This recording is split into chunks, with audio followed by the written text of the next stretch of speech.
You know, with me, it turns into a party when I record. A party with myself.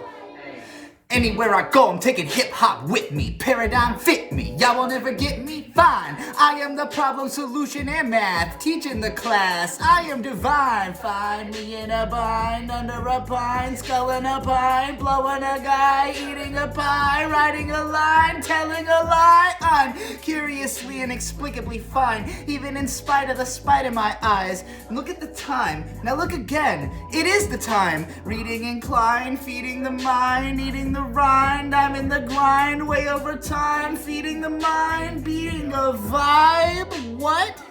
Come along now, come along, just stay put, don't move. Come along now, come along, just stay put, don't move. Come along now, come along, just stay put, don't move. Come along now, come along, just stay put.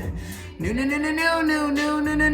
fits, new hits, new chicks, new groove, new use, not a user, muse, not abuser, musical theater, baby a leader, never been a beater, never been a cheater, unless it's Yu-Gi-Oh cards and homework, used to be a real jerk with a jerky addiction, now I write the real world fiction, I can't see fate, I'm in the lake, born in the blood demon, soul in my hate, Sekiro slasher, I made no mistake, I am the final boss of Elden Ring, what? Counting up every bridge on the earth, spitting some bars that are truly absurd. Don't eat the ass if it smells like a turd. What the Come along now. Come along, just stay put, don't move. Come along now. Come along, just stay put, don't go nowhere. It's all right here and that's really what's up.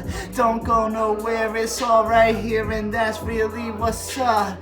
Don't go nowhere, it's all right here and that's really what's up. I almost made it through this whole song without saying fuck.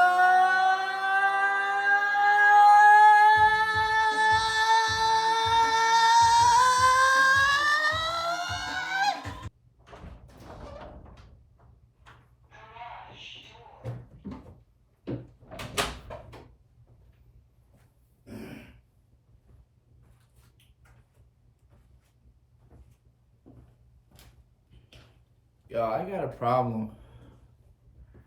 I'm not the biggest fan of who I am, where I've been, or where I seem to be going. And I don't know what to do about it. I hit bedrock in my bedroom, playing New Doom with Aesop Rock and MF Doom and a shroom sandwich. Not psychedelic, but delicious. Got no bitches, no women either for that matter. I'm higher on scattered thoughts than most get on battering pipes. I make a living off my list of gripes. I got no game, no life, and plenty of cash for passion. The type to look at myself and start laughing. Cause I'm holed up in garage, picking up the sub so the bass go YouTube, surfing on the couch with a box of goon and just too much time, not enough to do church. Cause I'm holed up in my room, cranking up the sub so the bass go boom. YouTube, surfing on the couch with a box of goon and just too much time, not enough to do. Nothing in life will ever live up to demon souls. MC ride endless, just in noble way. Eat so, I eat so much stress, my beard grows quicker. I'm 10 pounds thicker from my Facebook picture. Had a published auto bio when I printed out my Twitter. I never read a book that wasn't with me on the shitter. I'm bitter over every bad comment that I gotten, but I'm unassailably self-confident, it's writing rotten. And I'm all up in my room, cranking up the sub so the bass go boom. YouTube surfing on the couch with a box of goon and just too much time, not enough to do church. Cause I'm holed up in garage, I am in garage and I have a blahage. Everybody knows I'm the queen of mirage, coming through the place with the style on swage. Ha! That was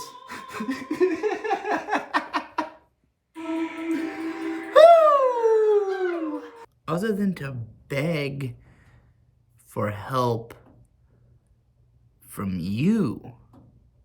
So you better run away fucking quickly if you're not interested in having any part of this. You better run. You better run. I'm fucking coming for you. I'm telling you, I'm gonna make your life involve me. in ways you might not be comfortable with. That looks really cool. Click the picture button. It went away, but I tried to click the picture button and that caused it to correct the focus. It looked so cool a second ago.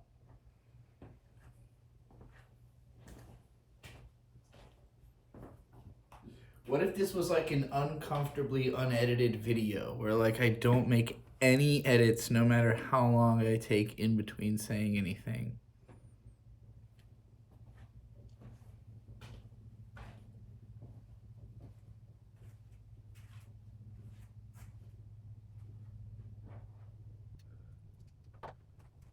I'll bring that back later. Yo. I don't know what to say to you. Don't know what to say to you.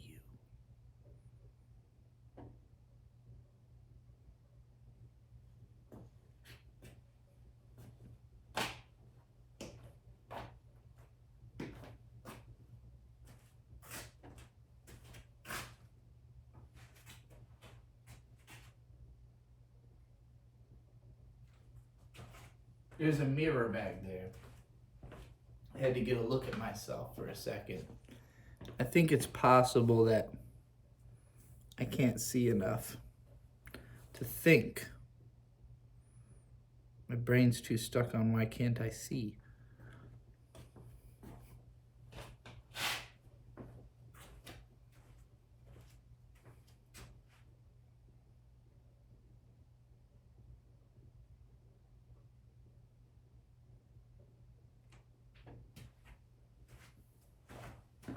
I cannot get a good sense of who I might be right now. I'm worried I'm something new. New is scary. I don't know if I'm prepared for new. You ever been too creative? Like creativity won't stop pouring out of you to an extent that it becomes legitimately problematic, because people don't really like creativity. They like product. People like product. You do not like creativity is like, wow! $100,000! 100K, 100K, 100K, 100K, ay! Here I find myself 100,000 times through realms of wondrous parallel, compelled to spell 100,000 rhymes, intertwined with entities everywhere and all in kind, weathering snare particulates that splinter off and through the air into the sky. Hi, my name is Beatrice and I am high. They call me Trixie Goldie Witch online and in line for the signing. Rhyming is a thing I do. I'm a YouTube streamer too, redeemer of the stolen youth, leading people like you into the booth. No voter, headshot, no joker, dead cops, no broker, dreadlocks, no poker face. I'm another race, an alien displaced from somewhere else, another place so far away but not Australian or Welsh. My brother Shane, that's his real name, knows how to game and to excel. He produced half of Gay and Dead, Sarah Louise did half as well. Booties in pairs get down in Paris to the base. Well, it'll be a cold day in hell before I face 1200K, that's the baseline. Take, delve into my lore like it's Elden Ring, bore into my brain with a drill bit ring. If you liked it, then you should have thought about it before he put a ring on it. No flame, thingy go bingy bongy upon the be-do bongy, wrist body, zip shoddy, flip roddy, rich, putting the stick back in the box, Roxy music, influence toxic, Britney Spears, queer, psychotic, fearless, psychic, powerless, another chick's right, giving hick rap, bringing hick back, candy flip crash, gish magician, no pumpkin smash, the pumpkin rap, the function slaps, the function tracks, the bug, the whack, the punk is back! 100K, 100K, 100K, 100K, 100K,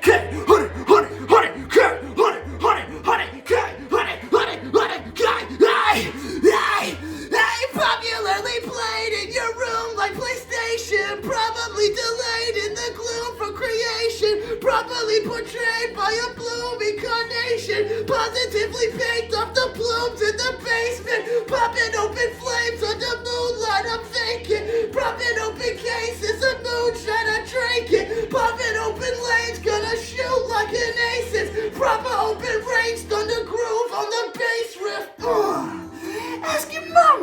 fuck with it. Grab a partner when the Dutch is lit. Take a puff, no Diddy. In a rush, just trippy. No red, no drizzy, no musk, just missy and a blunt. I speak for a living, stunt for a hobby. Got some awesome memories in some hotel lobbies. Got some awful memories in some hotel parking. Got a lot of memories, yeah, I keep walking. Copped a lot of petty beef, I still steal from Walmart. Copped a lot of tracks for free, no appeal to all charts. Dropped a lot of racks on weed, really got full restart. Never have money, really went full retard. Probably never had money. I really went full retard. I had to redo that last bar. Ugh. See, I'm neurodivergent, so I'm allowed to say that. Just like I'm allowed to say faggot because I'm LGBT and Q. But if you're not a retarded faggot, I really don't want to hear those words coming out of your mouth. Those are our words, okay? Bye. You know, nobody liked that. Unless you do that, and you're like, it's literally me. Yeah, nobody likes that about you. Sorry. Except for other people like you. But we're a definite minority. A definitive minority, I'm sorry to say. I have no control over how this video is going to go. Who do I mean by that? Who is I in the scenario of controlling like, there is a version of me that's doing what I'm doing, so someone's in control. So what do I mean if I say I'm not in control? I feel like most people would black out if they got to this level of meta-awareness, and I'm kind of swimming in it like no one's here. I'm by myself. Y'all don't actually realize the level of like mental partitioning it requires to be a YouTuber. Every YouTuber's insane. This is the lifestyle I'm living, right? I'm in a room by myself. Guess what time it is? Guess. I don't know. I don't know what time it is. It's somewhere between 1 and 3 a.m.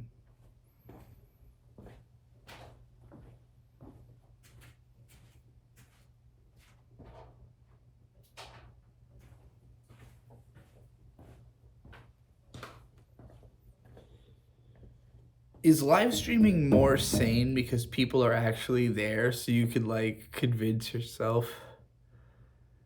Like, I don't know. I don't feel like anything's real until I read the comments, right? Like when you read the comments, that's when you know that the thing you said, not only did you actually do that, someone actually saw it, reacted, and the reaction was unpredictable. That's how you know it's not something you made up. Because if you're making things up for yourself all the time,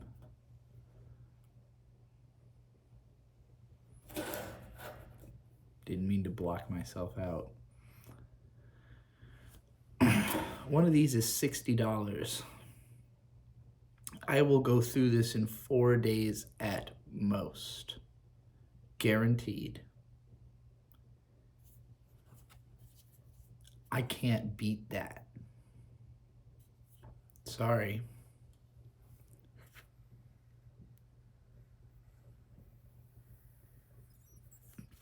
I haven't met anybody who smokes as much weed as I do and wasn't involved in selling it and rapping about it. Both. And that's only like 2 people. Out of many stoners who think they're hot shit. It's very problematic. I cannot afford $60 every 4 days. And this is the less quality vape compared to the one I would buy that's $80. But I'll go through it at the same rate. It's the same amount. If you're wondering, how much money do I have? The answer is technically like negative a lot. But the funny thing about money is that it's super imaginary. And how much money you have really depends on how much people care about how much you keep your promises. Because of the fact that the US government doesn't really keep its promises or value keeping its promises at all, it is rare that it challenges you to keep your promises back to it, especially if those are promises that were only made by way of being born into authoritarianism, which is what we live in. Like, we don't have will to power under the state. We have fake power. But, like, I can't say what I want and then get it. That's the level of abstraction that's at is literally preventative. I can't do it. I cannot say what I want and get it. I can say what I want, and through the course of generations of people caring about it just as much as I do and going harder than I ever have, being less addled with mental illness and addiction, but yet wanting to stand for me for some reason and my cause, of which very few people do as it stands. I don't know how many people understand me or my cause. I don't know if I understand me or my cause. Whoops. What do I stand for? It's in the about of my channel, I think. Something like neurodivergence, furries, queerness in general, obviously trans women, people who don't make any fucking money. Good thing my dad has money, or else if my dad didn't make money, I'd be dead. I'd be long dead. Long dead. Long dead. And that's through pure effort. It's nothing inherited. It's actually a very spiritual person whose spirit was crushed by the world to the point that the only reason my dad is successful is so I can exist. That's why. If it wasn't so hard to help me exist, literally me, just my brother Victor is pretty successful. My younger brother Shade is struggling, but I think in his case he's struggling because he wants to help to take care of people and it's hard for him, which is also true for me. Both of us are people who have put others before ourselves, and that's made our lives very difficult. And it's made my dad's life difficult, but my dad has achieved a kind of zen. He's achieved a bliss through this. Bliss through this. What a phrase. He achieved bliss through this, which is biking. I mean, a lot of this is like running marathons and triathlons, but his knees ain't no good no more. He's in his 50s, so he rides his bike. My dad goes 60 to 100 miles on a bi-daily basis. And that's his life. That's what he cares about. If he doesn't get the chance to do that, things are not good. My dad's not a balanced guy. Like, I'm making it sound like he is, almost. No. If he misses this bike ride, it's over. If he misses this bike ride, life is not good. You know, like, him and the people around him are not going to have a good time. If you cannot placate this man, he's not going to have a good time. And if he's not having a good time, he's going to be loud about it, you know? Or he'll be quiet about it, and then my mom will be loud about it. One way or another, I'm going to hear about it if this man's not having a good time. But he's found a way to keep himself having a good time most of the time, which is more than I can say for most of my people. Most of my people are just not having a good time any of the time. And the people who I'm really here for the most, I feel like I cannot do enough for them because every time I try to do anything, I overexert myself and I end up in like a coma. and then my effort kind of goes unrecognized because it feels to others like I just stopped. Like the fountain, like I turned off your water source, as opposed to I became drained of water. But it's because I never communicate my own sense of death. I I feel as though I'm in a state of death most of the time, and I'm not telling anyone about it. Like I only show up when I'm alive, but that's like revealing of how little alive I am, like how little I show up.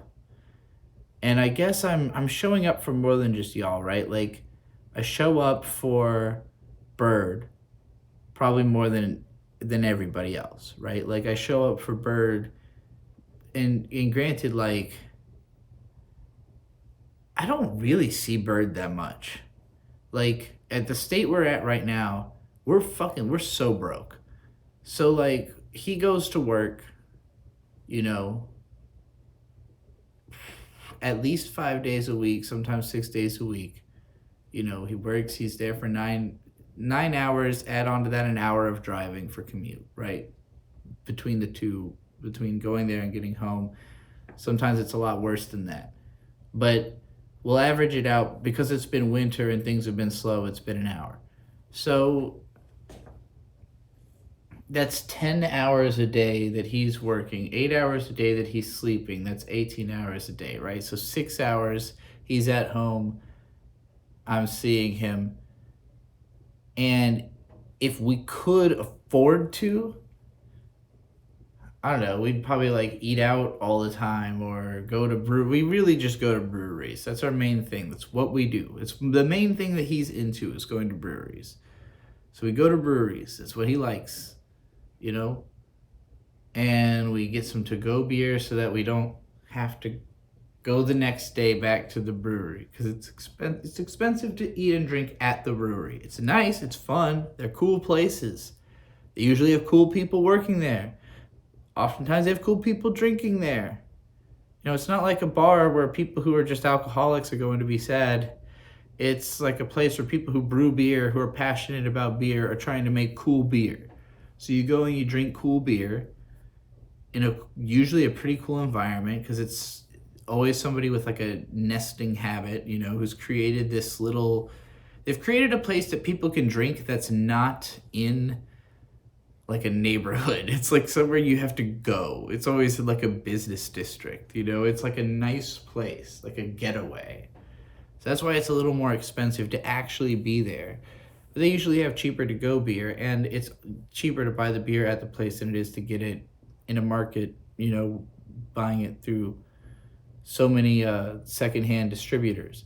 So we like drinking, so we go to breweries, you know, and it's a nice experience. But we had a job in 2023 where we were traveling around the country, and it was like the most BPD experience imaginable.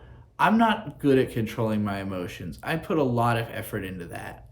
The reason I smoke so much fucking weed is that it creates like a sort of like a meta mood. How do I put it? It's like I'm standing outside of my mood. So like I could get really angry, but like I'm high. I can only be so angry. So it's like all that anger kind of sits in this like bubble. And I can just swallow that bubble and burp it out or whatever. I don't know. Some of it gets trapped inside of me. And so I've basically just been like offsetting stress for like 8 years straight at this point that I've been high. Like anytime I have not been high, I have been unfathomably fucking stressed about how am I going to get high again. Like, you have not seen a level. I've never met somebody who was a junkie for weed the way I am. Like, it's embarrassing to admit because it sounds fucking retarded. Like, it sounds like I'm describing a cartoon character or something that's like, I act like crack addicts do about weed. Like if I can't get high, I can't eat, I can't sleep, I am not happy, I cannot regulate my mood. So like anything that's like a little bit pisses me off, I'm like outrageously mad about. And so when Bird and I were doing this job in 2023, where we were traveling all over the country and working at banks for 8 hours a day, and he did not want me getting high on the job. He was like, he was constantly demanding I not get high, even when we were just in the car between banks.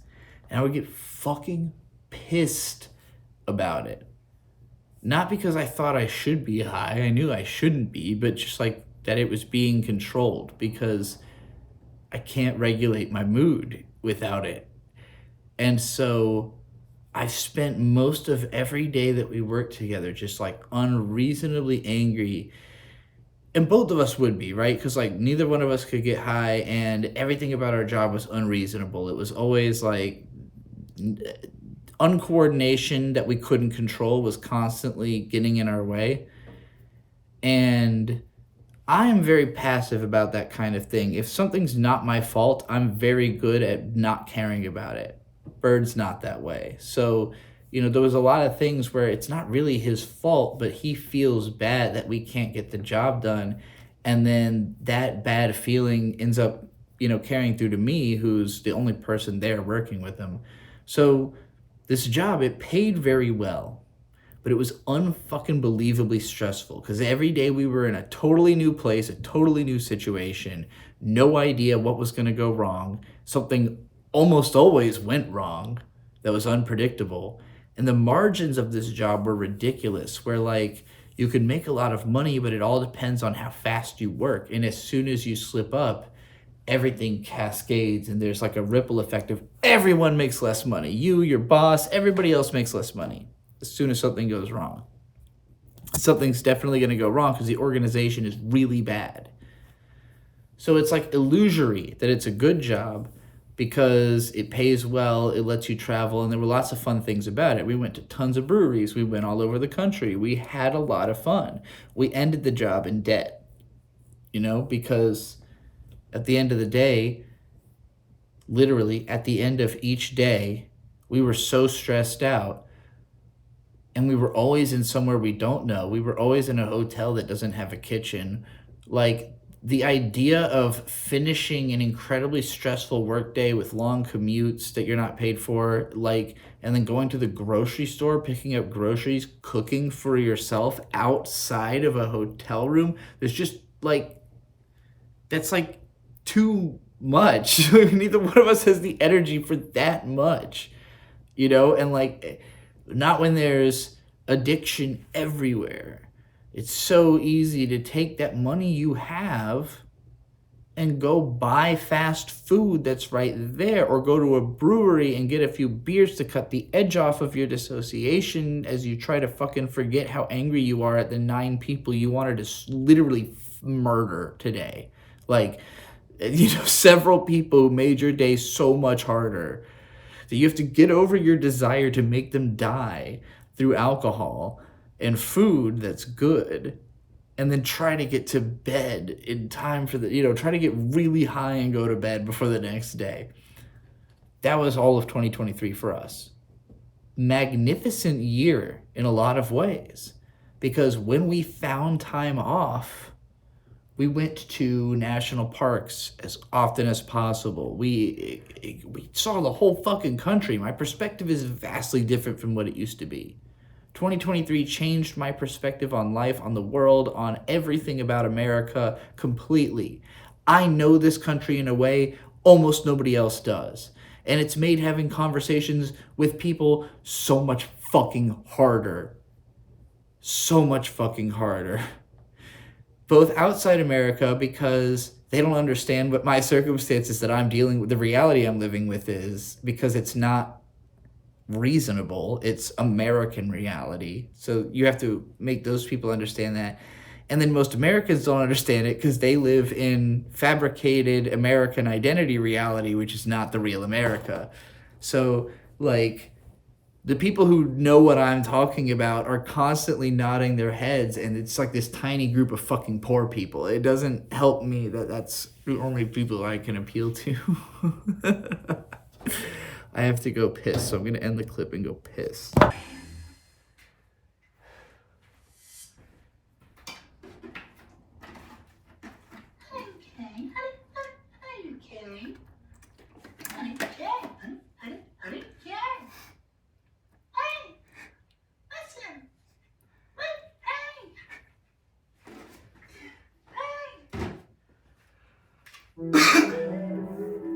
Gay and dead. Who's in the building? Hey.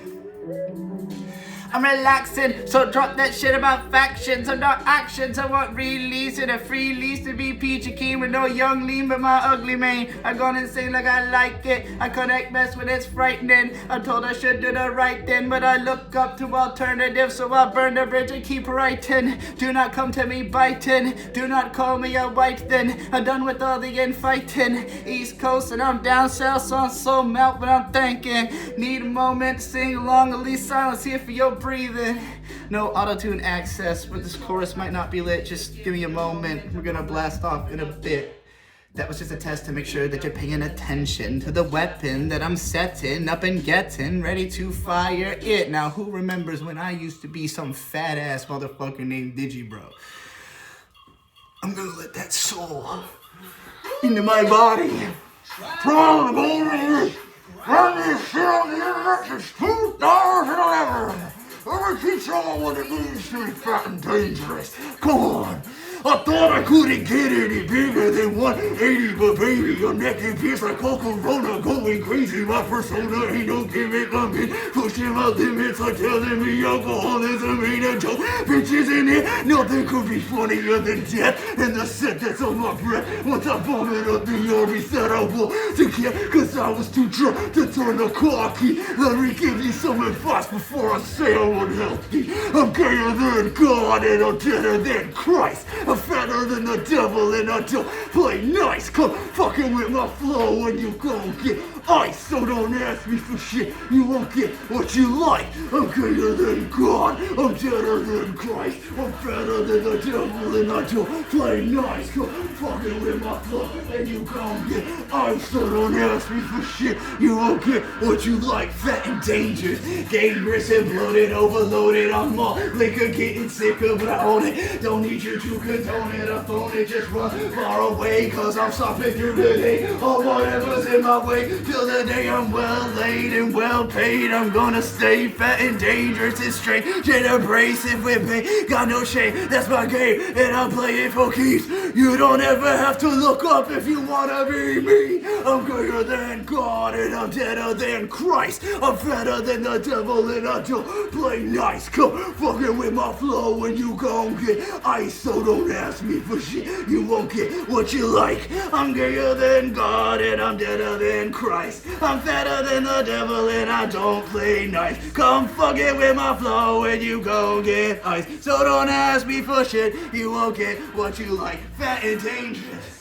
Please deep fry my whole life, clean these barflies from my lemon pipe and tell Stripe I want my quarterback so my fat ass pockets can't break my refit stats. If I knew how to act, I would not be this thrash. Why you fast so reasonable size? I don't want to be able to see out of these eyes. I want the liquor bucket out the mirror side, then if I can just dabble stab, that's alright. Nothing about life am I gonna make sense. Am I gonna dispense all the sense I got left, all the fruit trees of life through the bringers of death, suicide, the result of the things I ingest is the best. And I'm deader than Christ. I'm fatter than the devil and I don't play nice. Come fucking with my flow and you gon' get ice. So don't ask me for shit, you won't get what you like. I'm gayer than God and I'm deader than Christ. I'm fatter than the devil and I don't play nice. Come fucking with my flow and you gon' get ice. So don't ask me for shit, you won't get what you like. Fat and dangerous. Can I bother you for a second? I know you said. I'm back.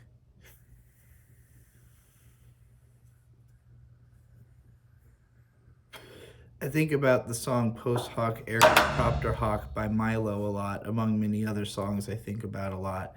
But there's this lyric where he says, "My fragile mind is unraveling. Lately that has been my general state of mind. I'm not tough.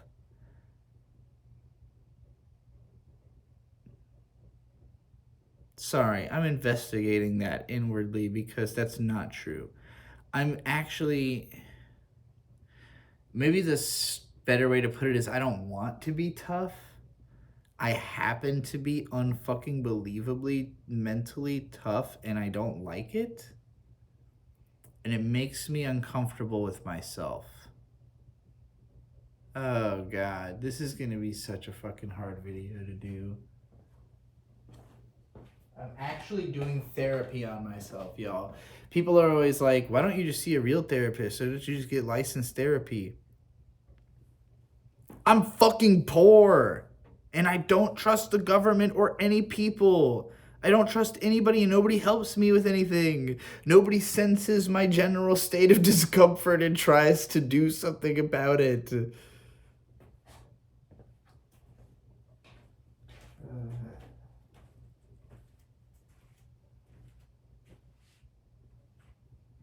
Okay.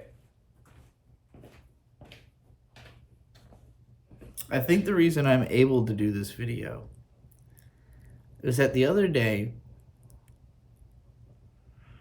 I was sitting in the garage and I must have just looked unbelievably dismal. Because my mom asked me if I was okay, and in her case, she was also citing some of my blue sky skeets. You see, something new has happened because my parents finally stopped trusting Facebook so much that I got them onto Blue Sky. And Blue Sky, which unlike any other platform, does not have an algorithm, just actually gives you the feed of everything the people you follow are saying. I know, it sounds like a fucking miracle, right? And so my parents see my Blue Sky posts, which is unusual. I don't know if either of them has actually unlocked like the nudity I hope not. I retweet so much pornography on Blue Sky. But I just, anything that looks cool, I reblog it. If I think someone's art is dope and they deserve support, I repost their art. So it doesn't matter what it is. Especially if it's freakish, I will definitely repost it because I want to support those people. But because of the fact that, I crash out daily, that's what this video is supposed to be about. Oh, this is the fucking roughest thing in the world. Y'all don't know what, because I want to be able to release this, and I want it to be as raw and uncut as possible. Like the South Park movie, Raw. What was it called? Uncut, I don't remember.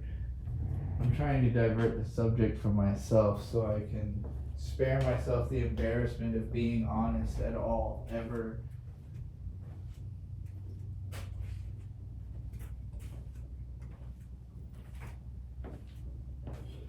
I have a lot of problems with myself that I think about a lot and don't know how to deal with or fix. I imagine versions of myself that know how to do those things, but I can't ever picture what words come out of their mouth.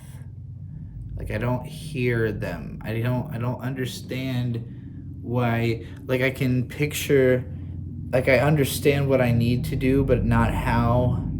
And if I don't know how, I can't bring myself to do it. And I'm constantly stuck in this frozen state where I'll just literally freeze up. I don't know the next words to say. I don't know what that noise is or why it's right outside, but it's freaking me out. Why does it sound like that? Why is it right outside?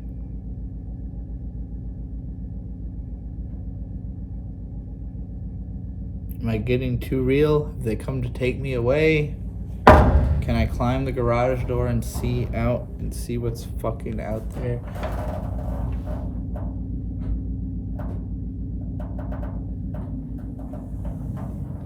There's a tow truck across the street. The door closed as soon as I looked out the window, and now it's driving away.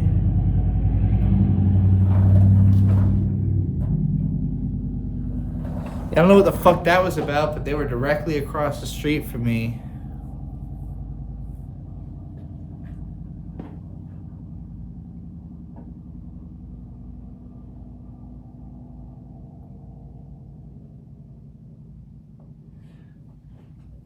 I'm a little too schizophrenic and paranoid to not like spend a lot of thoughts about the fact that that happened while I'm making this video. I don't need notifications right now, phone. This is a weird vibe I'm on. I'm gonna stop this, take a second to recollect myself.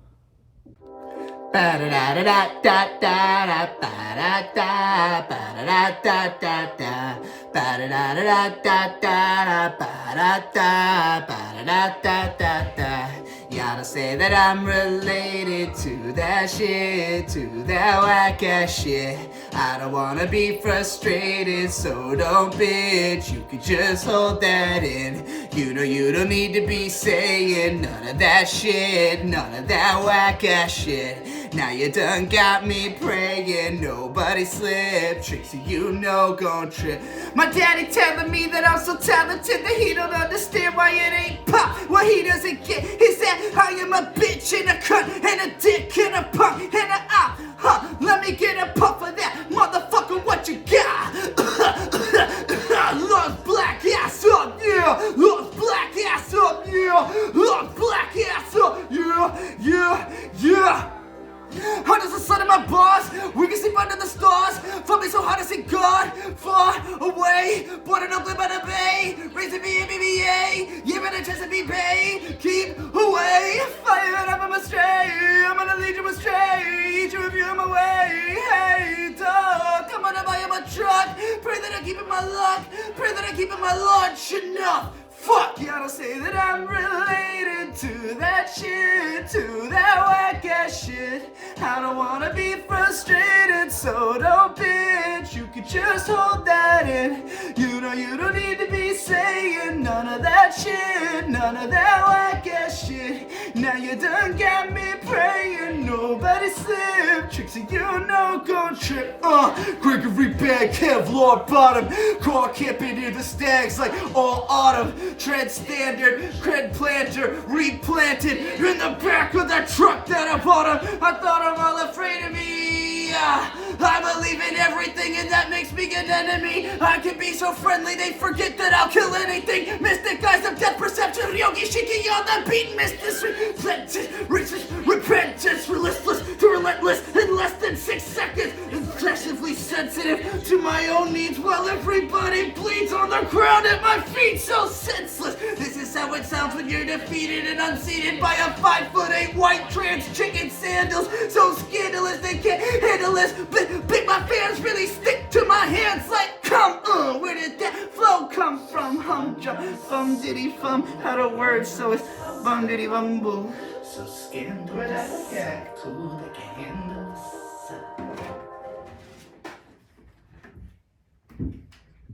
this. Okay, that was only like 15 seconds. Y'all, I don't know how to communicate.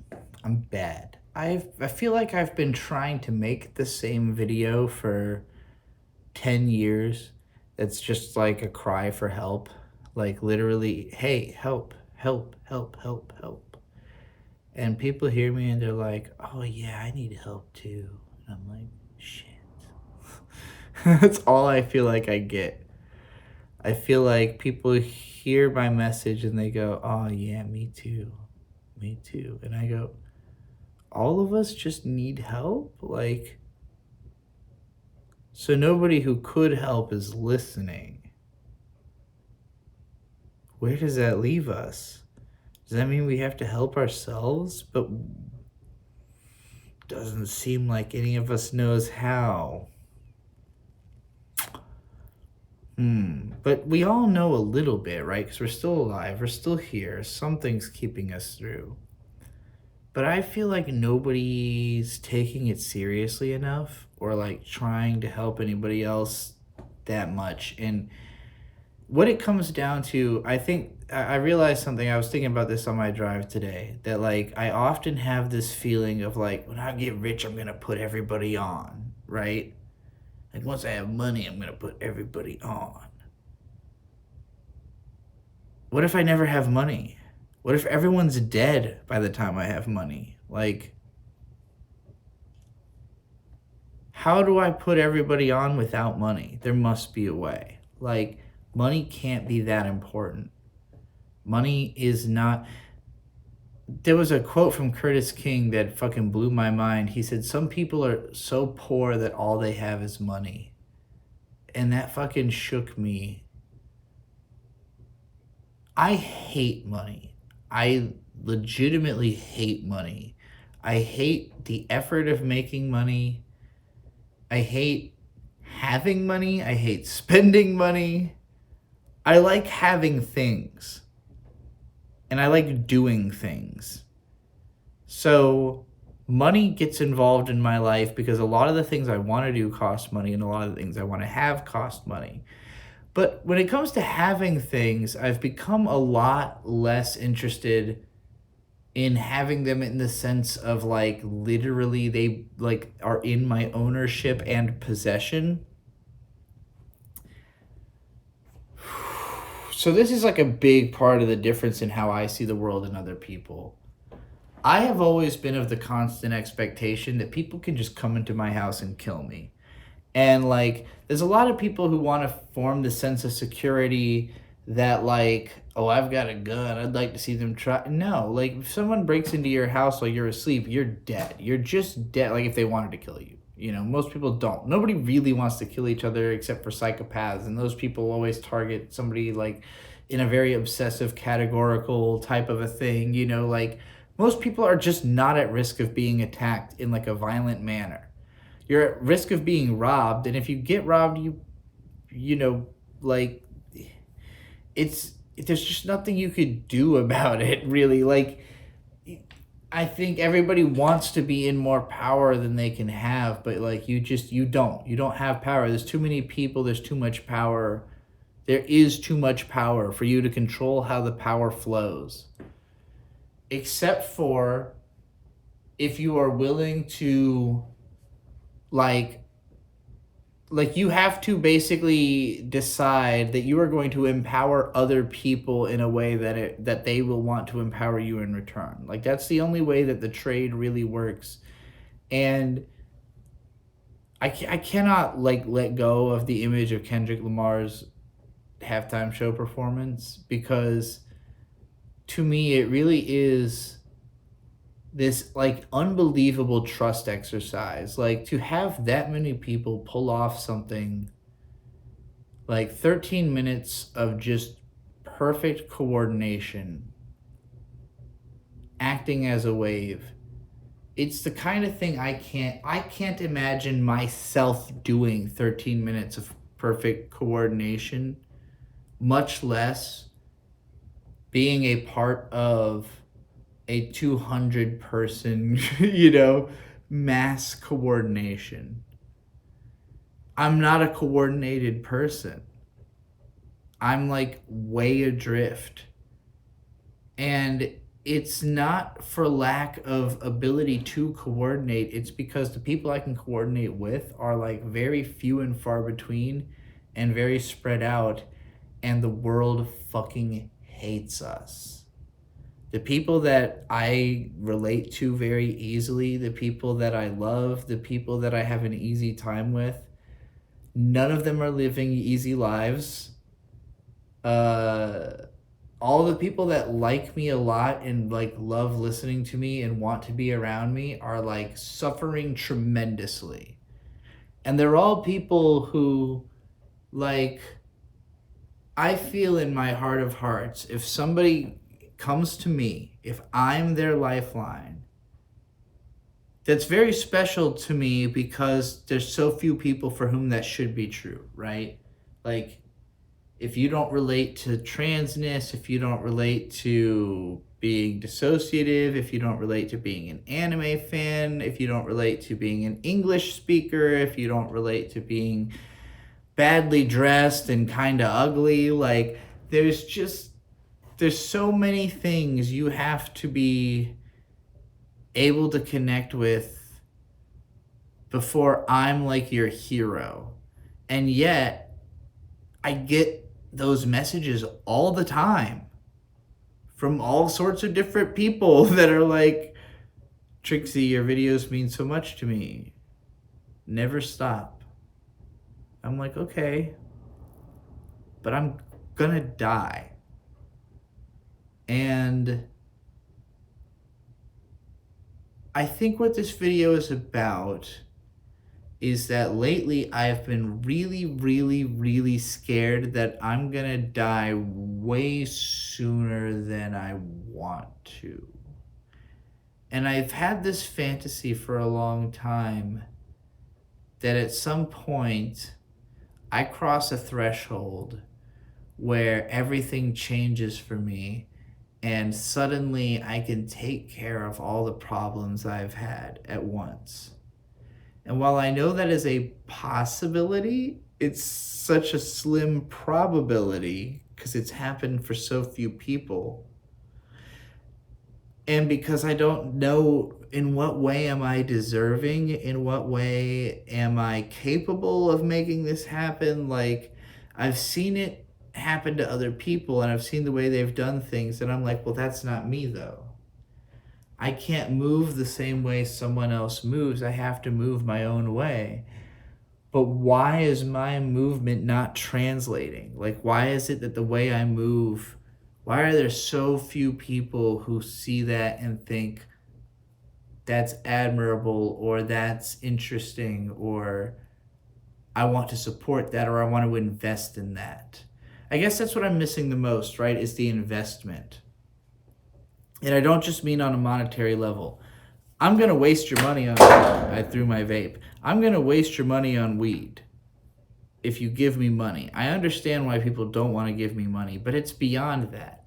People don't want to invest time or effort in me in a way where, like, people will often offer me services. They'll be like, I'll edit for you, or I'll do this or that for you.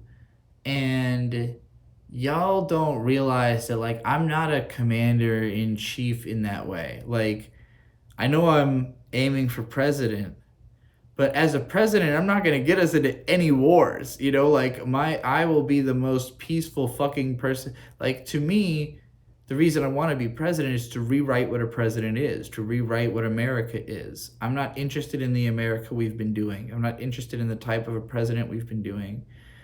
I want something very different. Very different. And it's something that nobody has to die over. In fact, it's something that everybody will be happy with. Can you imagine just like a whole population's happy? We could make that happen. It wouldn't be that hard, dog, in America to make everybody happy. Even the people who can't be happy, we can make a place for those people. We have not happy camps, dog. I promise I can make America really work. but you have to really want it. And most people don't want anything.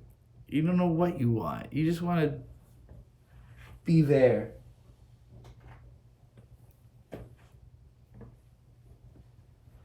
And I'm over here.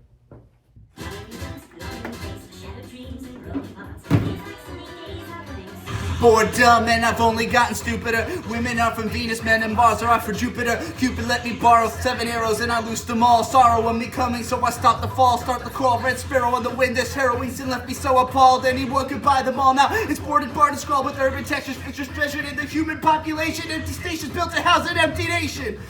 Planet Hearst is cursed verse will summon demons. Evilest the mission and I'm scheming, plotting how to get my rotten missive into your brain and convince you that you're insane. Planet Hearst's cursive versus summon demons. Evil is the mission and I'm scheming, plotting how to get my rotten missive into your brain and convince you that you're insane. I'm the bane of your existence because I'm so convincing. My heat goes into Vincent, my heat got water hissing. I'm playing fucking brilliant, beloved by the millions and hated by the billions. My pain become a business. My pain is always open, so I always choose my speed. And my heart is always open, so I find what I need. I'm the right thing at the right time when you need to recline with the spirits divine, with the peace of divine. Evil is the mission and I'm scheming, plotting how to get my rotten missive into your brain and convince you that you're insane. Planet Hearst's cursive versus summon demons. Evil is the mission and I'm scheming, plotting how to get my rotten missive into your brain and convince you that you're insane. You know how you're insane. You know how you're insane. You know how you're insane. You know how you're insane. You know how you're insane. You know how you're insane.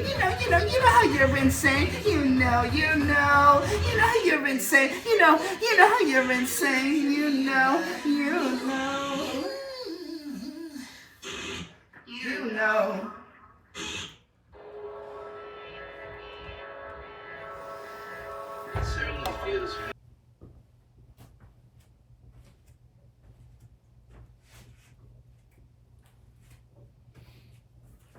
So the surrealness of making a video like this is I know factually,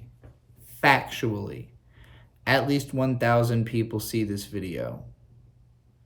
What I don't know is, does this video mean anything to the 1,000 people who see it? Every video I make is a total roll of the dice on all these different factors. Most people are fixated on the numbers.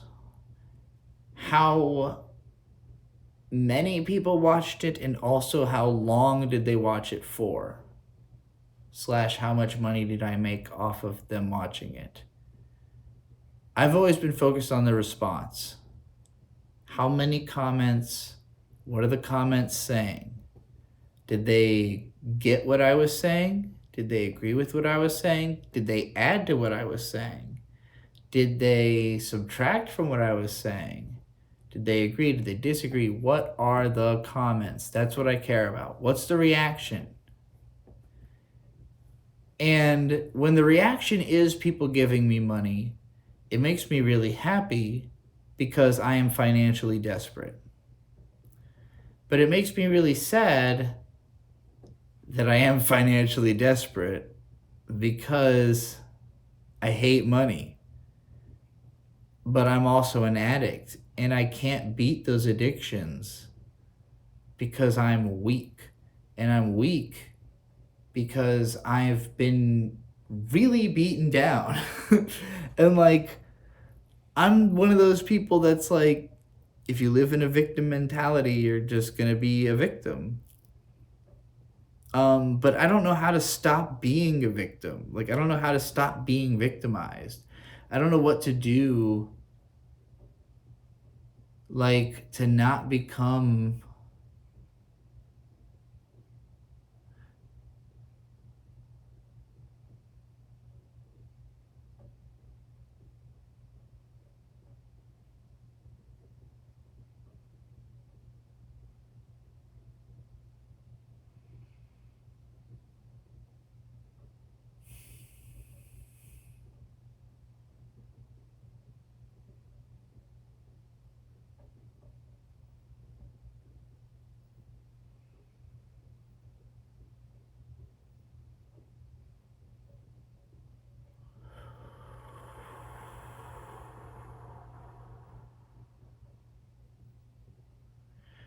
I just listened to all of Luther by Kendrick and SZA in my head in order to calm myself down. I told myself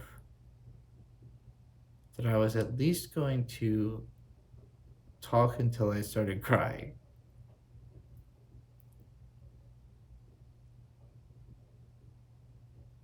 I didn't know what combination of words that would take, and I'm very taken aback by the by what the result has been.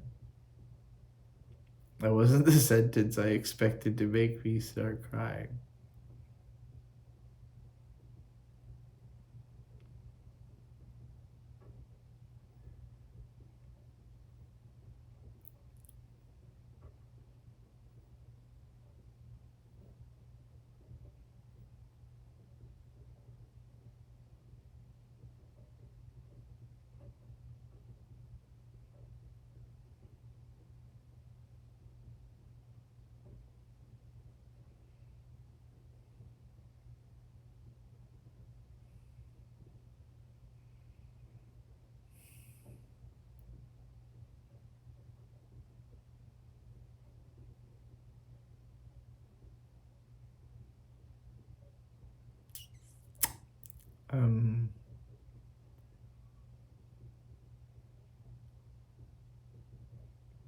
I'd like to finish a sentence.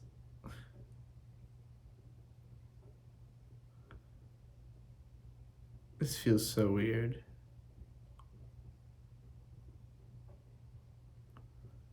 I feel like I'm realizing some kind of deep fear.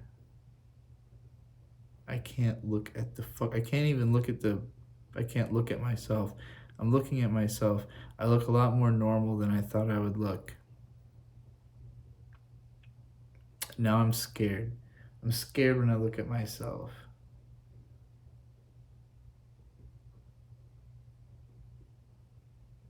I want to curl up into a ball, but then I won't be in the camera anymore.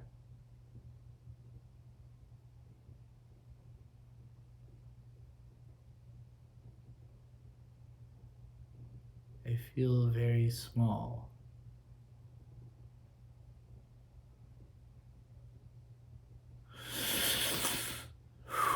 Okay, I don't want to do this anymore, which is a problem because I don't feel I've come to any conclusions. I wanted this to be a video about crashing out and being a crash dummy, and I'm just crashing out and being a crash dummy and not explaining it. I'm just doing it. I don't know how to turn this into a viable product. This is supposed to be a video where I talk about like how I need help and I need people to tell me what they can do for me and offer to help me and treat me like a sad baby doll, like I can't move. Treat me like a person who's incapable of movement, like somebody who can't speak until they've drank 2 golden monkeys and gotten unfathomably high and stared into the void for hours and I just listened to Mr. Morale and the Big Steppers for the first time. Literally right before I recorded this.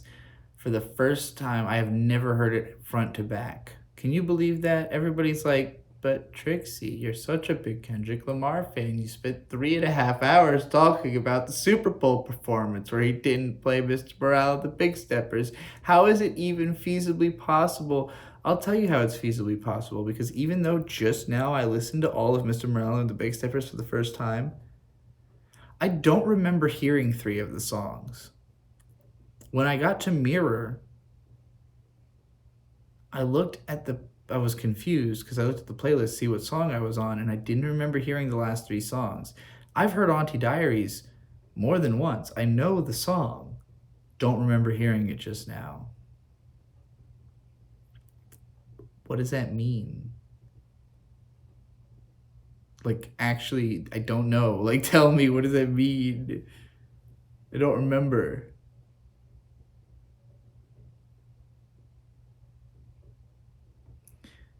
And this is how I always feel. I don't know how to communicate how I feel normally. I just shut up. So like the only way I ever feel that I can speak is when I feel like unnaturally comfortable. And the only thing that makes me feel that way is getting kind of drunk and high at the same time, or like if I do acid, I feel unnaturally comfortable, but I don't speak. I think a whole lot and think I'm saying it out loud, and then everybody stares at me and they're like, why are you not saying anything? And I'm like, oh fuck, I thought I said all that, because I'm like having this amazing conversation in my head. But when it comes to speaking out loud, like, I have to get drunk enough to slow my brain down because my brain's too fast for me to speak stream of consciousness. And I have to get high enough to control my mood because otherwise I'm like just too emotional to say anything. So I have to hit this sweet spot of like ironic disconnection, but also impassioned fervor that like normally I don't have because my body just hurts all the time. Like I'm just always in pain. One part of it is the dysphoria, like any amount of body hair makes me feel dysphoria.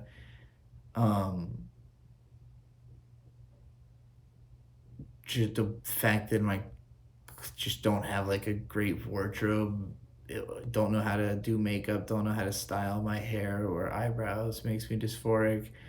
The fact that I don't have any fucking friends makes me dysphoric.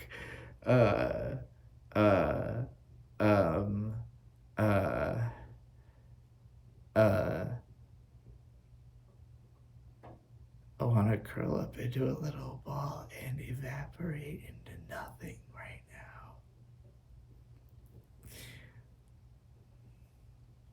now.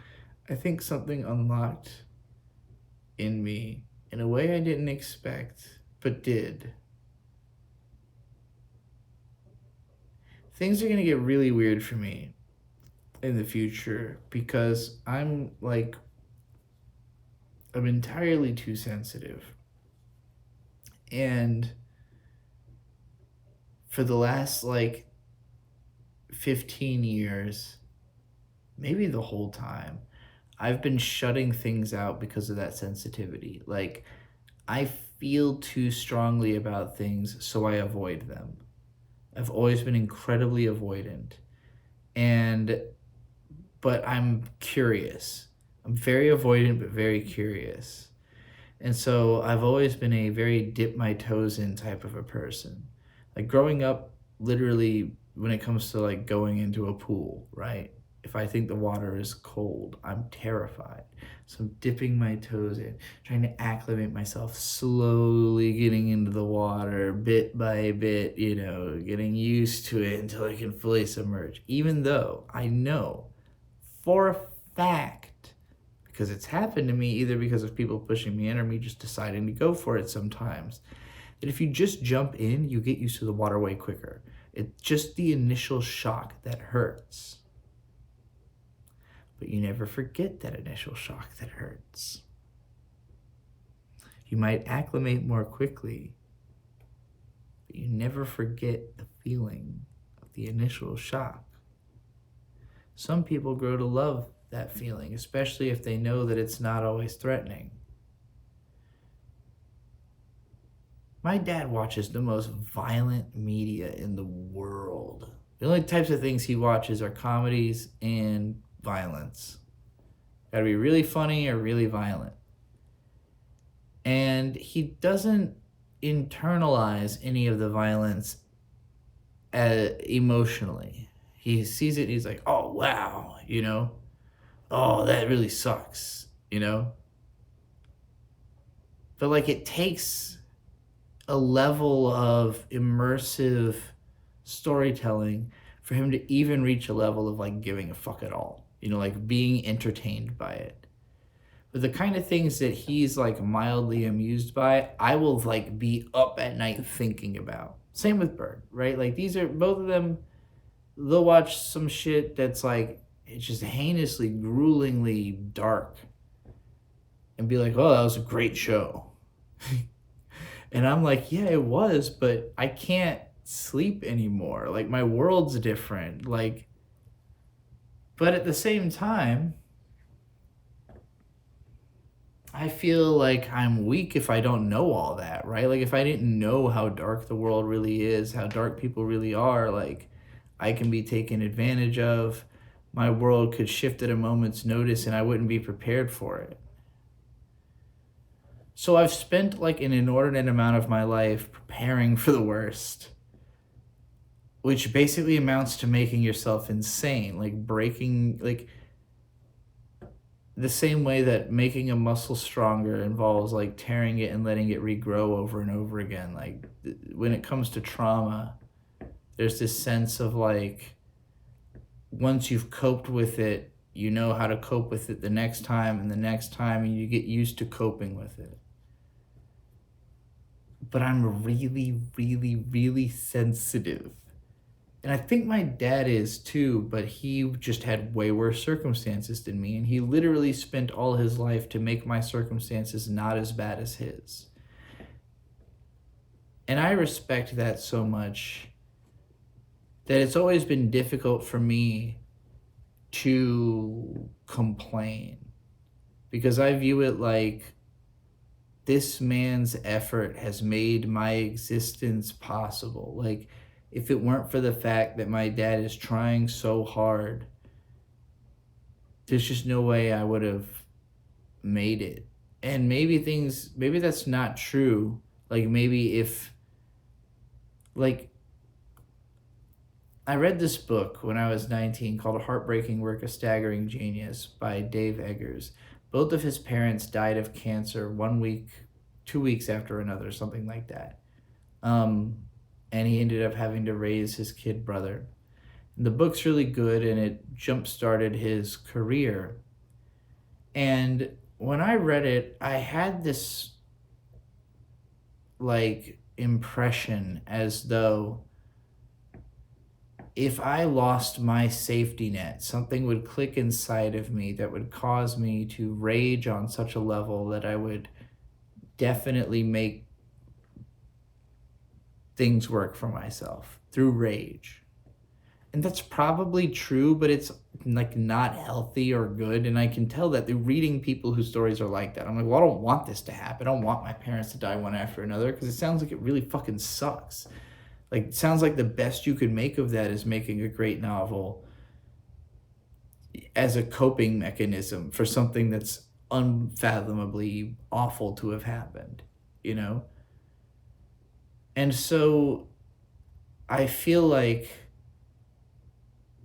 I don't know, I feel like I've always had some, you know, like these special privileges, mostly in that my parents are both alive and care about me and are willing to work so hard to make my life possible, you know, willing to put up with, like, my mom's not working anymore. She's been through cancer. She's taking care of her father, who she didn't know until she was 60 and who is himself 90, you know, so her life has enough complications. She's constantly decompressing trauma from her childhood that she still hasn't dealt with, you know.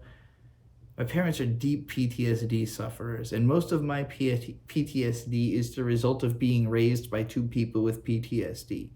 It's a result of my parents just not knowing, like, they were trying their hardest and didn't know what to do. They're still trying their hardest and don't know what to do. They're still unbelievably stressed out. My parents are fucking so stressed out, it makes me stressed out.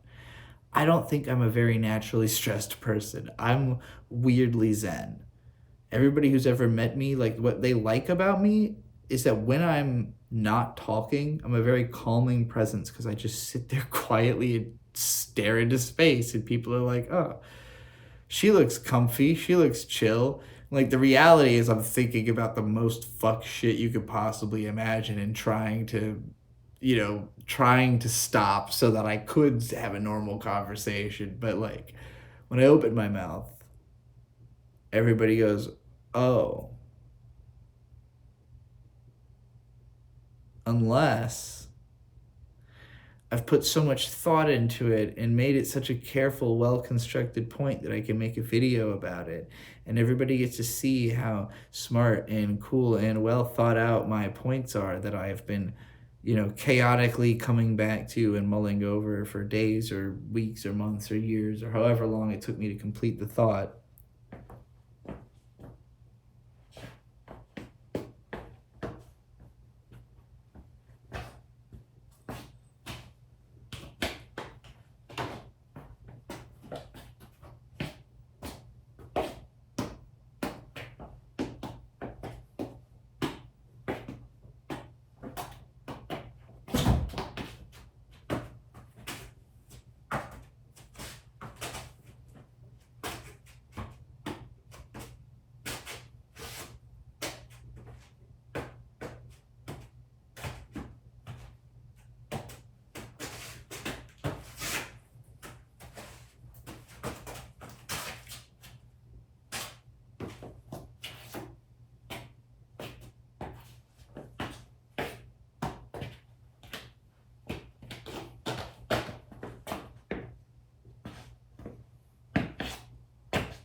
I'm losing my fucking mind.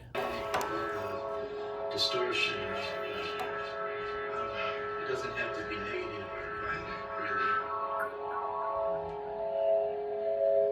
The truth is, they hate you. And they'll never stop hating you. Till the day you drop it. Never stopped the trot. I skipped the hot blocks. Spit the cough drops. Crop the litter box. Walking round in Walmart Crocs. Little bunny hops. Talking like I had a tab. Carry half a bag. Call my man a fag. But I am not a man in drag. Estrogen I rub into my leg. And I keep 'em fed. Never speak to feds. Drinking all the lead. Tend to hit my head. Eepy sleepy bed. What did you forget to get? Wanna make a bet? Ripper of the dripper set. When I'm off the red horse, you gotta look again. I suddenly open it. How'd you like to eat your friends? You wanna beat a dead horse till it revives again? Or shall we let it end? I wanna live again. I wanna demail me to myself and then experience again. We gotta make a friend. Stretch some flesh over a cactus and hug it in. Call it a lesbian. This one's for me. Frosty the Snowman, but like with a cactus. God won't leave me alone. God won't leave me alone. God won't leave me alone. God won't leave me alone. God won't leave me alone. God won't leave me alone. God won't leave me alone. God won't leave me alone. God won't leave me alone. God won't leave me alone. God won't leave me alone. Whiskey, Tango, Foxtrot. Slurping golden cockslot. Shit show, bitch show, frog club. Pop, blood, fuck, thug, nuts, nut. Whiskey, Tango, Foxtrot. Slurping golden cockslot. Shit show, bitch show, frog club. Pop, blood, fuck, thug, nuts, nut. God won't leave me alone. God won't leave me alone. God won't leave me alone. God won't leave me alone. God won't leave me alone. God won't leave me alone. God won't leave me alone. God won't leave me alone. God won't leave me alone. God won't leave me alone. God.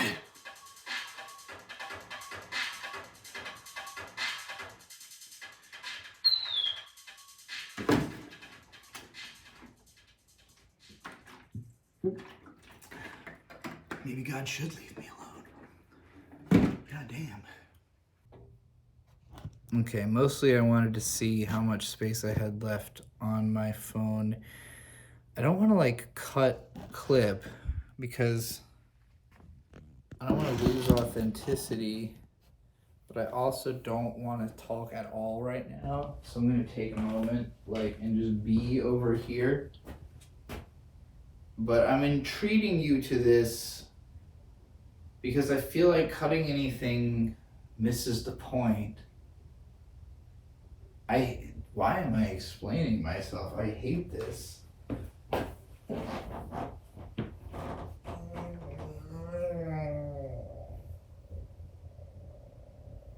I just want to show you what is normal for me, and it will never feel normal for you because I've never shown you what's normal for me. That's what I've been dealing with for like years now. I built an entire reputation off of showing an abnormal side of myself that I don't embrace. And now I'm trying to build a new career off of who I really am. And it's not that I want to be famous. I don't care about being famous. I want help. I don't even necessarily need money if somebody could figure out how to make me not need money. I only need money because I'm addicted to so many things. But most people relate to and understand addiction. But I don't need to relate to a vast number of people. I don't need the fame. My ADHD is off the fucking earth.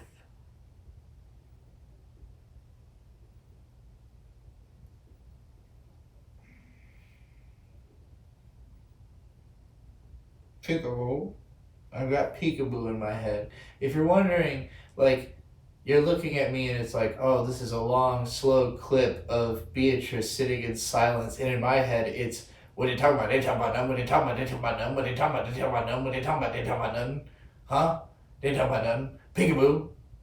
Like, as I sit here with my head in my hands, looking all forlorn, that's what's going through my mind. Peekaboo. What are you talking about? They talking about none. What are you talking about? They talking about none. What are you talking about? They talking about none. What are you talking about? They talking about none. Huh?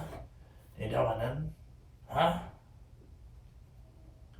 That's the tough thing about silence, is that it feels so mystifying and like,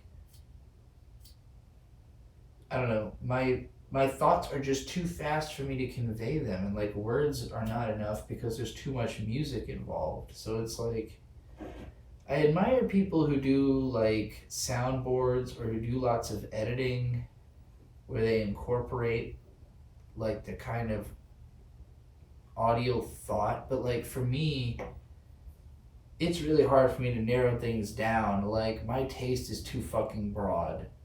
And it's just because I've been too many places, I've been too many people,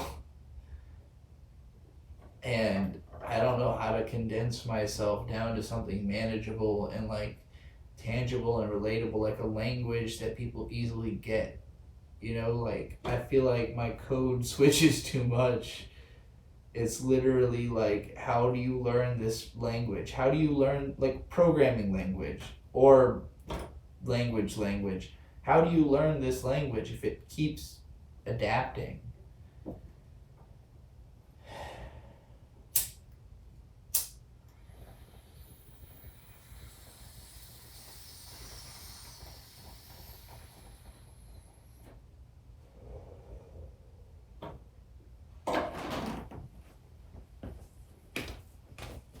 You scope the no phase bowl. Clutch.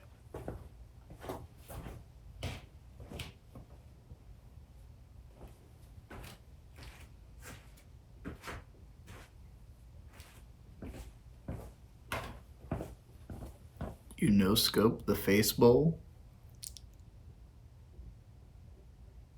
Clutch.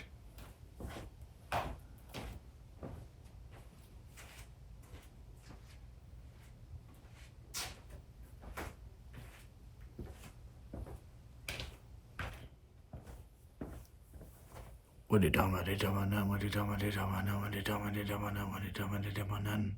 Huh? They talking about none. Peekaboo!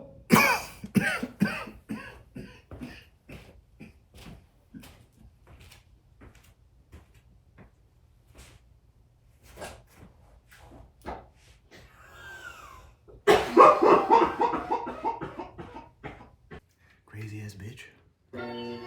Call me the brave one.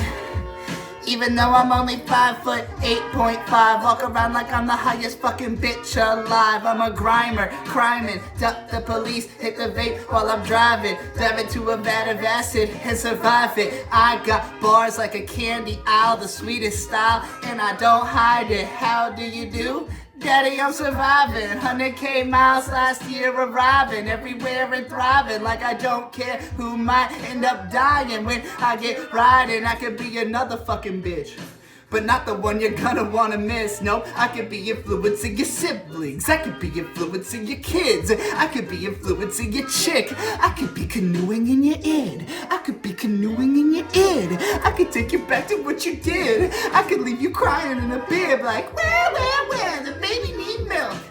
I fucked your dilf, now I'm that MILF with a Y. Cry, baby, cry, cry, cry, cry, cry, baby, cry, cry, cry, cry, cry, baby, cry, cry, cry, cry.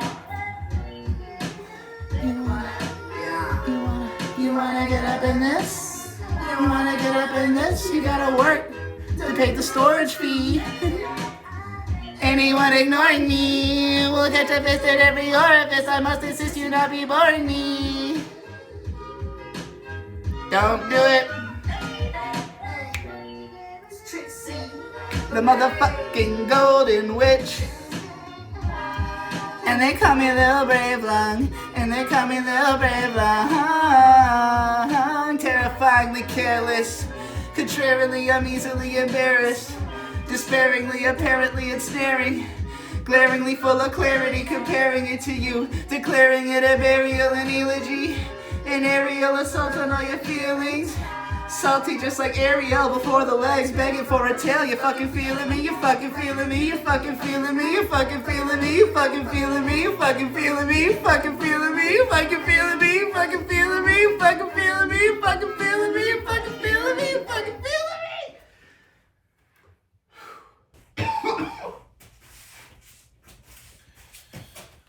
People in my life don't like being around me because I cough all the time. I'm always coughing. I'm always taking too big of hits and coughing. I'm always obviously high in public. I'm always doing illegal things and everywhere I go. I don't trust people. I don't trust government.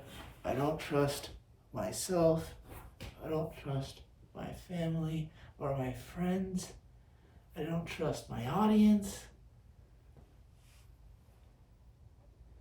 What am I to do? How do you live in a world you don't trust at all? That's not true. I trust a bird. And I trust a bird's dad.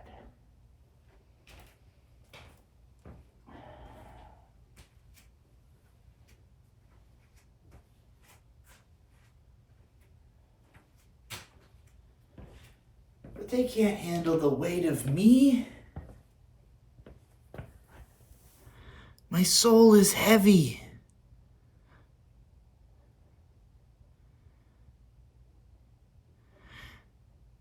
Kendrick Lamar has talked about his past life regressions. He's got various souls inside of him. He talks to Tupac's ghost. It's interesting the thought of Kendrick being in any way reincarnation of Tupac, because obviously they were alive at the same time, but Kendrick was pretty young when Tupac died. It's not like Tupac was the only person Kendrick was listening to, but something about who Tupac is and what he means, Kendrick said, I want to embody that. If that guy's not here anymore, I want to do that. How do I do it without getting killed? You know, how do I move a little wiser than the wisest man I ever heard speak? And for me, that's Hunter Thompson. Hunter Thompson is someone who died during my lifetime, but before I ever heard of him. I found out about him probably just a few years after he died, which to me at the time was like enough to make it feel like it was ancient history that he ever lived. But like, the more I realized how contemporary he really was, like, you know, reading his writing from the 80s where he's talking about Joe Biden running for president was particularly weird when Joe Biden was running for president. But in the same way that Tupac, like Kendrick feels this like unfathomable sense of I need to carry on what Tupac was doing, but differently enough that I can outlive him and I can speak to the current generation and I can maybe keep us all like a little longer. I feel that way about Hunter Thompson. Like, you know, if my dad is the product of this tremendous PTSD and I'm carrying some of that as well, like at least I know that I'm dealing with it better than he was at my age, you know, and like my dad's come a long way, but I feel like my dad and I, we communicate like peers. We communicate like we are at the same level of understanding the world and perspective. And I'm 34 this year, and he's, 56 or something. So 57, I don't know. So like, I've fed off of his maturity and the fact that he is still around and the fact that, but like a lot of the lessons that we've both learned, we learned more so in parallel than that he taught them to me. It's more like I saw my dad learning certain things and then I investigated those things. So the way he inspired me is by being somebody who is curious and who wants to learn. Not that he knew things. That like we both learned the same things at the same time, because whatever he realized he needed to investigate, I did too, with certain exceptions. He knows finances a lot better than I do. There's certain things he hasn't figured out how to teach me that I also haven't figured out how to learn. And vice versa. Both of us have lots of things we understand the other person doesn't. That I think both of us wishes we understood the other person better. But neither of us is good communicators. My mom's a better communicator in that she's very precise in her communication. But where she's lacking is that she wants to be right. She's very desperate to be correct. And by that I mean correct in a logical sense. She's like a logic puzzle solver. She doesn't understand trying to be correct in a social sense where like it's not about the scientifically right answer. It's about what will help you fit in this scenario. She just never grew up. She did not grow up in a way that allowed her to learn that. Neither did I. We both moved constantly. My mom had lived in more than 20 houses by the time I was born. I've lived in more than 25, maybe 30 houses, maybe by now. And that's not counting living on the road for all of 2023. We literally were in a different hotel, not every night, but every couple weeks at the very most. I don't leave myself a lot of breathing room in this set, do I? God damn.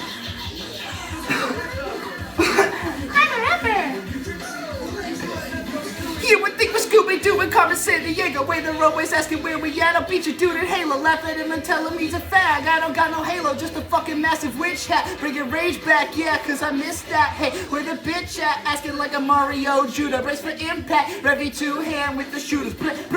Anybody trying to follow suit or copy, imitate consumer, you gon' make me prove the rumors. I'm sitting on your brain just like a tumor. Eat that pussy out and then I call that bitch an Uber like I'm Denzel Curry. Rap just like I'm in a hurry, cause I'm rushing to the top. Boss rush like fury. This is for my furries and my anime chicks, growing anime tits, licking anime dicks, and begging them hits from the golden witch all day, cause you know that's that bitch. Hell yeah, break a speaker off a con hall ceiling, just off raw feeling. Y'all gotta fucking feel me, I'm raw, I'm really not frontin', I'm touching myself on stage, and I might be fucking coming. Got a massive witch hat, and you can't teach that. I'm a classic, massive hit to the sack. I'm a big fucking deal. I'm a full course meal. Beat a dead horse back to life and right into the field. Massive witch hat, and you can't teach that. I'm a classic, massive hit to the sack. I'm a fucking big deal. I'm a full course meal. Beat a dead horse back to life and right into the field. I don't know how to like holistically draw this into a point. I feel this consistent sense of desperation. I think a lot about Kara no Kyokai in that series, and I think this is true in Fate as well, in the Nasu verse. There's this idea of having a root, that like every person has a root. It's like a core concept that like everything they are goes back to. You know, there's one character who's hunger, one character who is just like void, nothingness. I think Shiki might be like killing, like literally to kill. I think I often feel that my core is desperation. Just this sense of constant need of more than whatever I'm getting. And when I get to that point, I always remember it. Like when I get where I'm trying to get to, it emblazons in my mind and it feels like everything is about getting back there. you know? And I do think that's an addictive kind of way of being, right? Like, I think my addiction to weed is because sometimes I get high and the result is awesome. And then I'm chasing it all the time otherwise, because I know that if I'm not high, the result will never be as awesome as it will be if I am high. Doesn't matter if 9 times out of 10, the result's not really worthwhile. You know, like, you get high and you get kind of the same results as if you weren't high, and it's not really like whatever.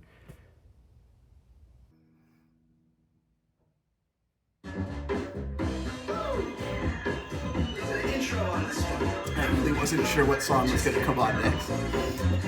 Here come the worst thing to happen to rap suspension hero. Don't fear the snow, this is absolute zero. The hero of the villains, I'm high and fucking chillin'. Beer glass over grillin', just let me cook. Got my teeth all crooked, got my eyes all red. Played by no one's book, it's all in my head. Babble like a brook, bake it till I'm bread. I am not a crook like the bad man said. The hickeys of a chick with a dick, but they love me when it's all on their lips. Ooh. The hickeys of a chick with a dick, but they love me when it's all on their lips. Oh. The hickeys of a chick with a dick, but they love me when it's all on their lips. Hey. The hickeys of a chick with a dick, but they love me when it's all on their lips. Hey. I'm a swaggin', dragging, also I'm hagging, also I'm bragging. Used to be a has-been, grabbing dollars by the pound, by the yen, by the shekel, fill the wagon. All the grain I rake when I heckle, when I'm bagging. $50,000 I imagine a month when I bet on my hunch. I'm a fag bitch queen and I carry that green, so you know that I mean what I say. When I'm gagging, I feel my chick with a dick, but they love me when it's all on their lips. The hickeys of my chick with a dick, but they love me when it's all on their lips. The hickeys of my chick with a dick, but they love me when it's all on their lips. The hickeys of my chick with a dick, but they love me when it's all on their lips. Ow!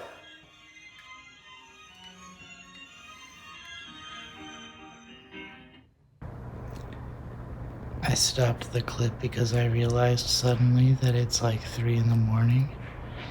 Bird gets up at 4, and I hadn't put his uniforms that were in the washer into the dryer, which is in this little, there's a room here. I sleep up there. We don't have a door. I put the stuff in the dryer so that it'd be done by 4, and then I'm also gonna make coffee, and I'm also hungry, so I'm gonna make ramen. Because right now, the food situation, this shelf is me and Bird's shelf. I don't got no milk, so I can't have none of these frosted things. I think this onion might be bad. I got a little bit of bread and some rice. And some coffee. This is the coffee I'm gonna make. And this is the ramen. Yeah, let's go. This is my parents' house, by the way. My granddad, he sits in that chair and he watches that big TV really loud most of the day. As I mentioned, I sleep up there and there's no door, so I try not to spend too much time up there. But we got a couple of fans we run to block out the noise, you see. I also built a giant wall of manga. Nobody likes this, but I'll see if you can see it. At the top of the stairs, I stacked up, you can't really see it, I stacked up manga almost to the ceiling on that railing to try to block the noise from this giant television. Anyways, the reason I'm filming this is that my mom and I, we both tend to turn on the water and walk away, do a bunch of other shit, and forget that we left a pot until the water has boiled most of the way out. So I'm trying to entertain myself so that I don't leave these pots. I'm also trying to be quiet, you see. My mom's asleep right over there, you see. She's got the door open because she wants to be able to hear Granddad if he needs something. Let me take you over that way. So that's the garage where I was filming. That's the front door. And that's the office that I stream. This is where I do my work and my streams. You know, and maybe this looks a little familiar. And then my granddad. He sleeps in there. This is his wheelchair. This is his bathroom. get in that wheelchair. And it's lucky he's gone back to bed, because what he'll often do, let's make sure we don't wake him up at this light. What he'll often do is he'll get in his wheelchair and he'll get confused about what time of day it is or what he's supposed to be doing. And he'll just wheel around all night long until someone comes and gives him directive. These are starting to get closer to, they say a watched pot never boils. That's not true. It just takes like 20 minutes. And it turns out most people, your mind will completely unravel if you stare at a pot for 20 minutes. That's why you're not supposed to do it. I left the light on in the pantry. Here, let me show you our shelf in the fridge. I need to take care of this. You see, there's still some shepherd's pie left. I made a pretty awesome shepherd's pie. But all of this is leftovers that need to be gotten rid of. And there's cheese. There's a bunch of cheese. There's cheese and eggs and jelly and some leftovers. Mostly bad leftovers. I don't know if I'm realistically gonna eat these little smokies. I don't know why I cooked them. I don't know. I literally don't know why I cooked them. I don't know why I cooked them. Nice fridge though. Check this out. Check this out. It's got its own pitcher. It like automatically refills. So you just got water all the time. It's pretty cool. I need some water right now. Actually, my voice is getting kind of hoarse. I'm starting to sound like an Adult Swim character or something. I'm starting to sound unnaturally hoarse. I should probably drink some more.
Alright. Still not boiling. What the fuck? Dude. Oh shit. Wake up early and I slap 3 rappers by daybreak. Today is a payday, not a play date. Fake creatives love to sit around and talk, and when it's time to scroll and fall into the booth, they bitch and balk. I'm talking about you, but you so vain, you knew that. Naming names is inspiration, so it would take the whole track. So much whack shit from so many dead beats, losing sight of me as I keep trudging up to peak. Sludging my speech because I grew up by the dismal swamp. Haunted by abyssal trauma, so I sip the grog. I run with Bird, he likes to listen to the honky tonk. Under a birch, we watch the world and dust off and move on. I like to shift the scheme and flow, cause ADHD got a hold of me, emboldening the queerness I do on the beat. Casually unfolding full sentences made of means. My execution of lexemes is simply aching mastery. Plaguing faster, and by that I mean the way I eat and what I do to keep the body tight, if you get my meaning. My rhyme regime is mighty, climbing to the sky. The shoddy shorties try to shake the ladder, clatter to the ground and dying screams. Wake up early and I slap 3 rappers by daybreak. Today is a payday, not a play date. Let me make my meaning opaque. I rake money or honey, I skate. I'm not here to masturbate our egos. I'm just here to captivate, make zeros. Get in that elastic waist off beer and no. Create a classic track here in the studio. I am the master rap queer, you hear me now? I am the last of love, bitch with a classic flow. Shifting above below, pitching the growth. Following all my dope hits from the God below. Swallowing God below. 3 rappers by daybreak, yeah. I slapped 3 rappers by daybreak, yeah.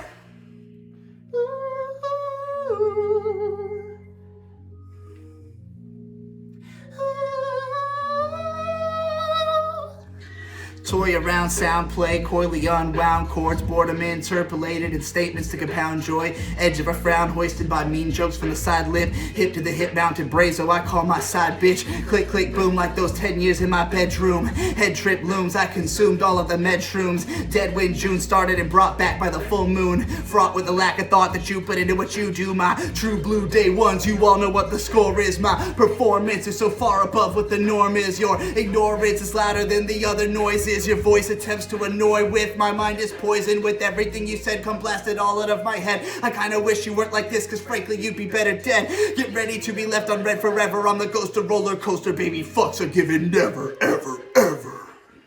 Whew.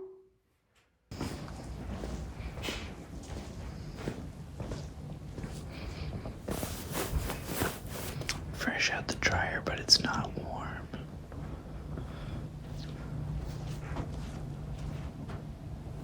That's where Granddad pisses himself.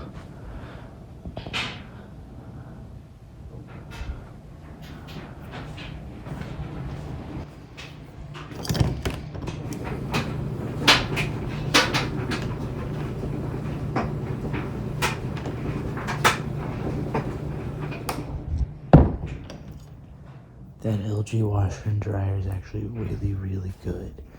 I don't know what the fuck those things cost, but they're really, really good. Easily the best washer and dryer I've ever dealt with. And my parents used to have fucking dog shit washer and dryer. Not well planned.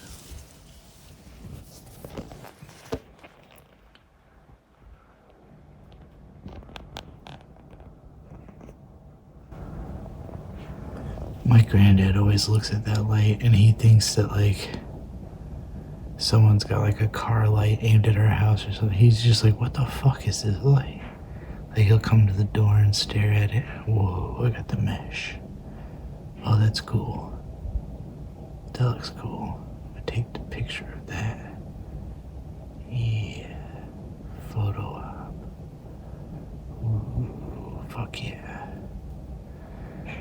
These cameras can do some cool things, even unintentionally. My mom likes to solve puzzles. I don't think she's actually worked on this one at all yet. I don't think she's even gotten started on this. I think she burned herself out on puzzles for a little. Okay, there's a little bit of work done. Here we go. She did a little bit. But she's mostly been working on her schizo art. If you haven't seen my mom's schizo art on Blue Sky, I highly recommend checking it out. I think it's in one of those notebooks, but I don't wanna dig around and all that right now. I'm working on something. I got something going on. I got pots on the stove.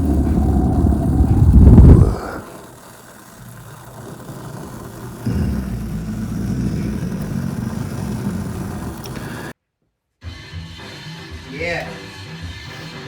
Dust thought, oh, she hella tall, but she's still my shorty. Bell of the ball, when she scold that phony. Homie, look me in the ear and throw me. Homie, if you got a package, show me. Homie, that's a lot of baggage you're holding. Leave it by the trash, gonna stack this morning. Roaming all over the land with the homie. And I give him head cause I know he'll bone me. Roll me, 50 blunts like I'm Snoop, while you do me doggy style. 50 grunts like we can believe it to the other wild. While we young and not a wild, smoking on some ground wild weed on the scene. Eating, drinking, making loud sounds. Smoking at the ghost town, singing at the whole sound. Ground, taking it around. Having your own ketchup. Oh, fucking got me messed up. She hella tall, but she's still my shawty. Belle at the bone, she's got that phony. Hold me, lift me in the air and throw me. Bow me, if you got a package, show me. Oh me, that's a lot of baggage you're holding. Leave it by the tracks, give a stack this morning. Roll me all over the land with the homie. And I give a man cause I know he'll bounce.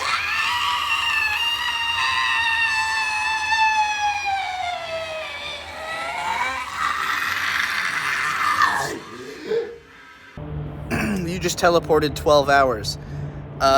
Whatever force, the universe, God, or the algorithm, or whatever is feeding the information is constantly sending me the message of be more of yourself. Be more outwardly yourself. Be intensely, feverishly, unremittently, disgustingly yourself. Be as you can possibly fathom that you are capable of being. Whatever is the depth of the bowels of yourself, do that all the time. And I'm really looking at this like I hope everybody's not getting this message, because this is not how people should approach life at all. No. What are you talking about? The entire purpose of society is to escape the fact that your base instinct is like kill, kill, kill, kill. You know, like take, make mine, make mine, make mine.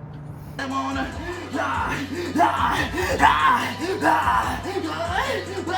say what? Woo! I'm about bitches that wanna march. I'm about bitches that wanna march. I'm about bitches that wanna march. I'm about bitches that wanna march. Yeah! Yeah! Yeah! Say what? Say what?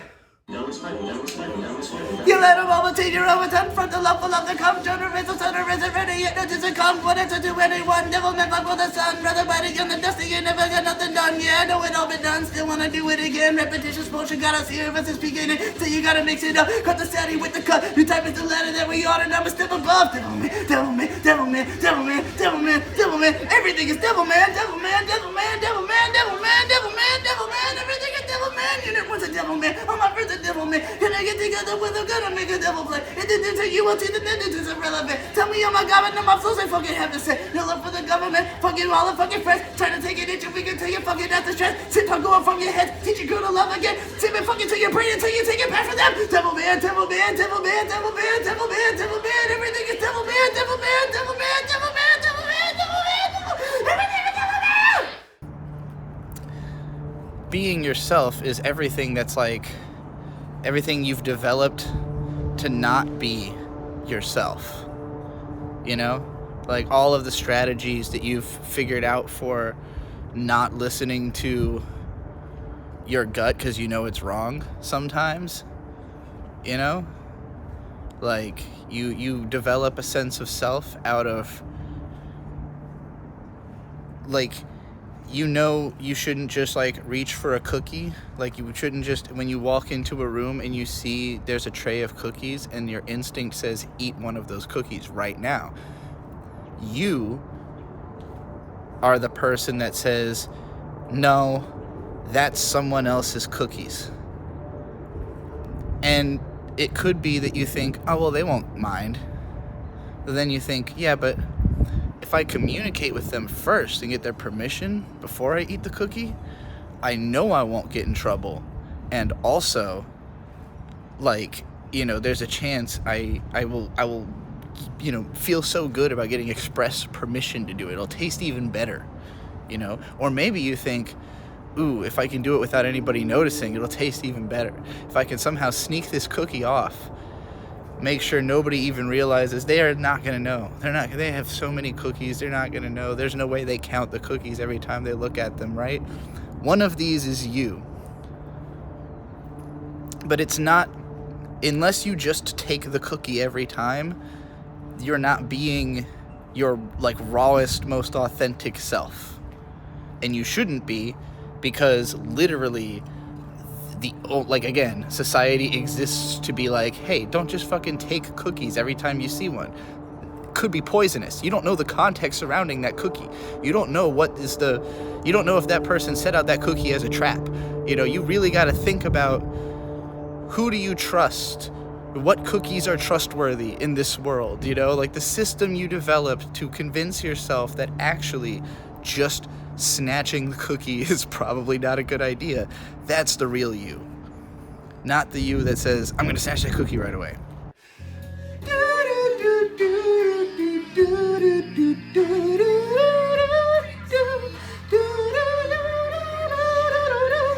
I don't feel awake until I'm high. Can you help bring me back to life? I don't want life to pass me by. Get up, get out, get by. I don't feel awake until I'm high. Can you bring me back to life? I don't want my life to just simply pass me by. Get up, get out, get by.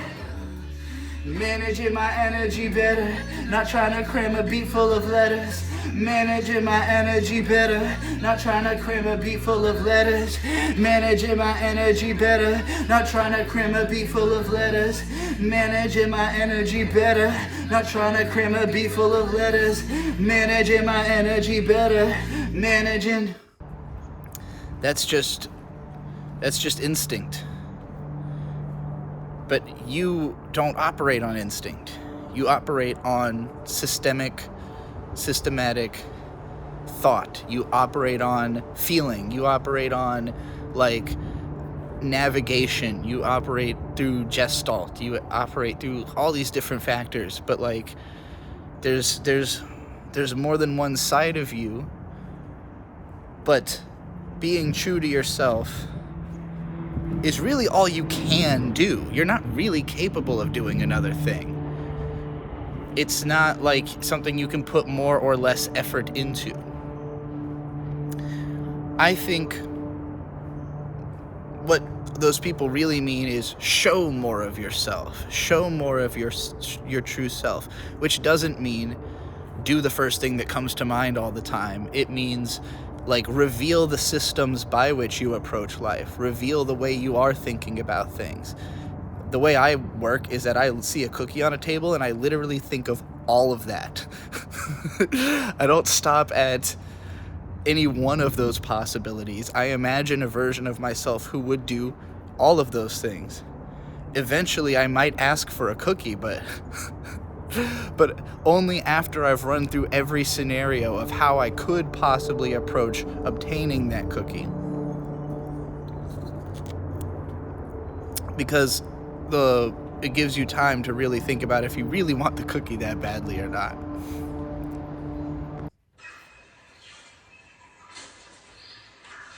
I don't know how often they do this anymore. It was always kind of goofy, but most of the time when I was growing up, going to shows, there was always an encore, always calling out the band's name, summoning them back to the stage, oftentimes to perform whatever was their most beloved song, at least to their hardcore fans. Hopefully not their big single, because everybody wants to try to leave before the encore.